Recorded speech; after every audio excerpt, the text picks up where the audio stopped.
Allez, on va changer de sujet, on va vous parler de vieilles voitures maintenant, des ancêtres qui ont de plus en plus la cote et pas besoin d'être centenaire ou très cher pour attirer le regard. Même les modèles les moins prestigieux sont aujourd'hui prisés et recherchés. Alors, une petite exposition est consacrée à ces Young Timers, comme on les appelle actuellement à l'Auto World, et avec nous deux passionnés de vieilles voitures. Sylvain Rossmann, bonsoir. Bonsoir.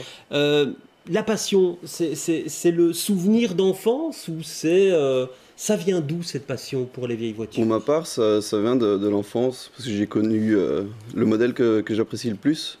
Je l'ai connu via mes parents, qui ont toujours eu des VW. Et votre modèle fétiche, c'est? Mon modèle fétiche, c'est l'Audi 100 Coupé S.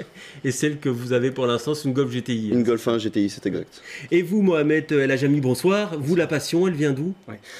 Quand j'étais jeune, c'est voyant toutes ces voitures dans la rue, les voitures sportives, etc. Donc, c'est de là qu'elle vient la passion. Et voilà, un moment... Et vous, votre modèle fétiche? Ce serait une belle Mercedes Pagode, donc une belle cabrio d'époque.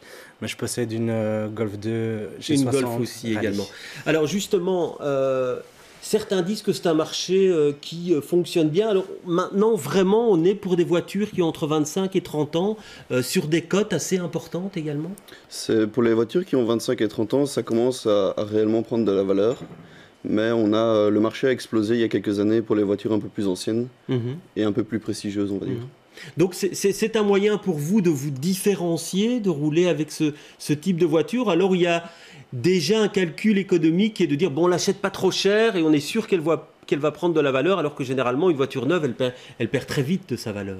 Oui, il y a aussi ce côté investissement, mais il faut aussi faire attention à ce qu'on achète. C'est-à-dire, si on veut restaurer un véhicule, les pièces deviennent beaucoup plus rares. Beaucoup de gens, les puristes, se fixent sur des pièces d'origine, donc pas de la reproduction.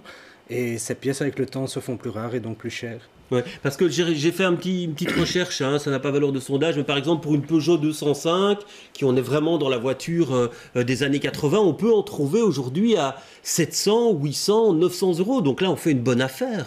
Mais tout dépend du modèle du véhicule, parce qu'il y a comme pour les Golf, il y a les 205 normales, et puis il y a celles qui sont un peu le Graal des passionnés, les GTI. Oui, donc il faut vraiment faire attention quand on achète. Il faut faire attention à ce qu'on achète et l'état dans lequel on l'achète. Et donc il y a aussi cette législation. Actuellement, il est beaucoup plus simple de rouler avec un ancêtre qu'auparavant, parce qu'avant c'était très restrictif. Aujourd'hui, la législation a été un peu assouplie. À l'époque, c'était limité, donc on était limité à environ 30 km, je pense. Pour des longues distances... il fallait avoir une autorisation spéciale ou la participation à un rallye ou quelque chose de ce genre-là.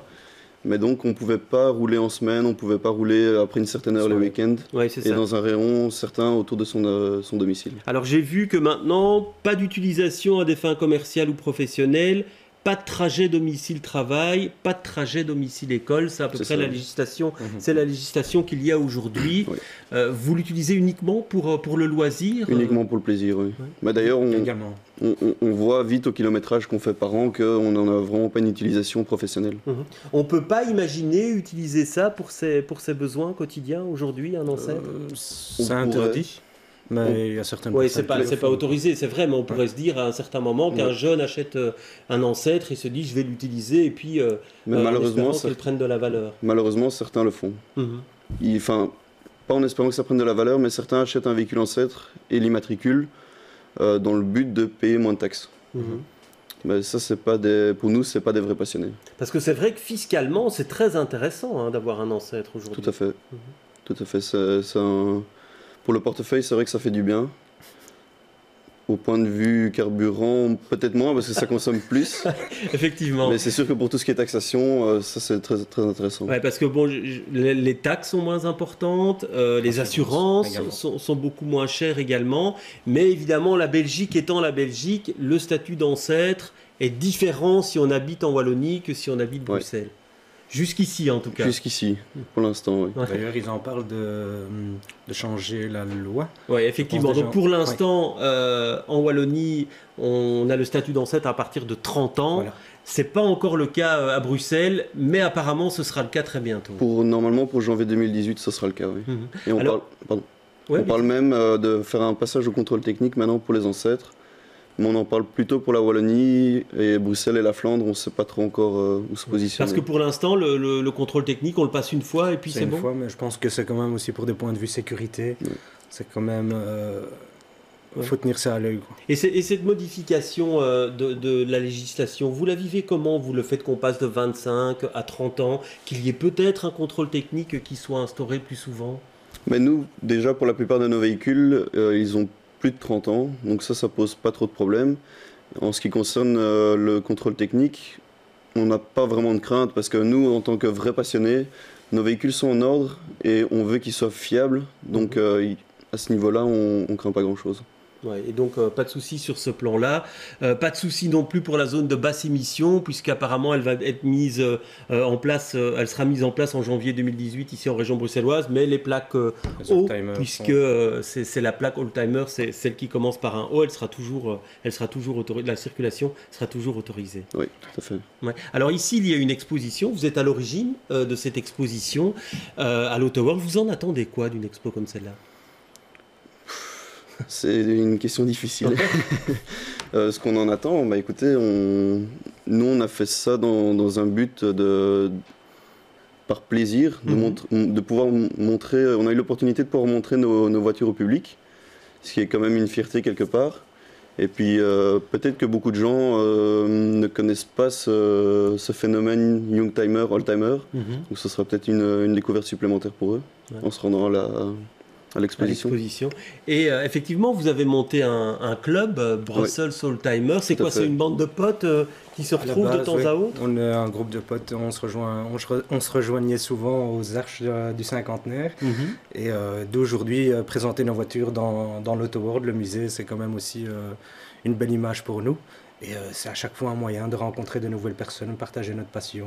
Et vous organisez de temps à autre des concentrations là sous les arches du cinquantenaire? 2 fois par an, on organise des meetings, une fois en hiver et une fois en été. Et c'est comme ça qu'on a pu créer des liens avec les personnes de l'Auto-World en fait.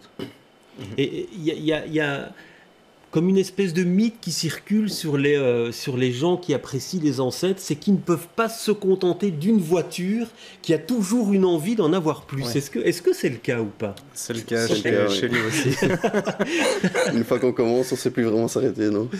Et c'est ça qui est un peu délicat aussi, parce que ça prend pas mal de place, donc on doit se débrouiller pour les stocker. Et ça peut parfois poser des problèmes, parce qu'on a tendance à être pris par la passion. Donc on va vers le véhicule et on ne réfléchit pas à ce qui va se passer ensuite. Et mécaniquement, je sais que vous êtes des as de la mécanique, hein, donc ça ne vous fait pas trop peur, ça ne vous pose pas de problème. Mais pour quelqu'un qui se lancerait, est-ce qu'on trouve les pièces facilement? Est-ce que c'est facile de faire réparer ces véhicules? Je pense que c'est facile, mais tout a un prix. Donc ça dépend dans quelle gamme de voitures est-ce qu'on joue. Et ensuite, comme j'ai dit au tout début, la rareté de pièces. C'est ça. Ouais. Parce qu'on dit que certains fabricants en refont, qu'on retrouve certaines pièces. Mais en fait, via l'engouement, beaucoup de grandes marques ont compris qu'il y avait un intérêt économique là-dedans. Et donc, il y en a pas mal qui reproduisent des pièces d'époque ou qui ressortent les vieux stocks qu'ils ont conservés durant toutes ces années. Ok, merci en tout cas d'être passé sur notre plateau et on vous invite donc à découvrir ces ancêtres à l'Auto-World. Merci beaucoup. Merci beaucoup.